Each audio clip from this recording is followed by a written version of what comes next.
ქართული ოცნება კიდევ ერთ საკანონმდებლო ცვლილებას აანონსებს. საქმე ეხება გრანტების შესახებ კანონს, სადაც მმართველ პარტიას ცვლილებების და დამატებების შეტანა სურს. კაცრდება წესები უცხოურ დაფინანსებაზე, პოლიტიკურ აქტივობაზე და პარტიულ საქმიანობაზე. ჩნდება პატიმრობის რისკი. ცვლილებები ითვალისწინებს გარე ლობიზმის კრიმინალიზაციას. პარტიის წევრობა აიკრძალებათ უცხოეთის აგენტად მიჩნეული ორგანიზაციაში დასაქმებულებს.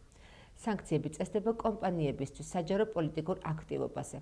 პარლამენტის ბიურომ ფრაქცია ქართული ოცნების მიერ ინიცირებული აღნიშნული საკანონმდებლო პაკეტი განსახილველად იურიდიულ საკითხთა კომიტეტს გადასცა. ხსნებული კანონპროექტი უმწვავესი შეფასებების თემაა როგორც ევროკავშირის მხრიდან, ასევე ადგილობრივი პოლიტიკოსებისა და სამოქალაქო სექტორის მხრიდანაც.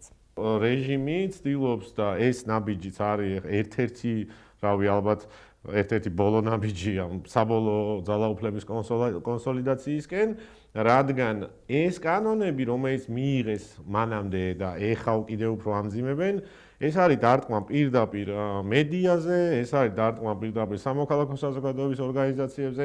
რეალურად რეჟიმს არ უნდა განსხვავებული აზრი, არ უნდა კრიტიკული აზრი და ნებისმიერი ადამიანი, ვინც ამათ რაღაცა ნარატივს არ გაიმეორებს და ამათ ნარატივში არ ჩაჯდება, ესენი აღიქვამენ მტრად და ამ კანონების რეპრესიული კანონების მეშვეობით შეიძლება რომ ნებისმიერი ადამიანი ნებისმიერ რამისთვის უბრალოდ დააპატიმრონ, თუ ეს კანონი მიიღეს. ეს ნიშნავს, რომ რამდენიმე ხანში აღარც ტელევიზია გვექნება, აღარც ონლაინ მედია გვექნება, არაფერი არ გვექნება და უბრალოდ ლაპარაკი არ გვეგზალება რა. ანუ ეს ფაქტობრივად ნიშნავს კიდევ ერთხელ, ეს არ არის რაღაცა მხოლოდ ჟურნალისტის და რაღაცა CSO-ს წარმომადგენლის პრობლემა. ნებისმიერი მოქალაქის პრობლემა ხდება ეს.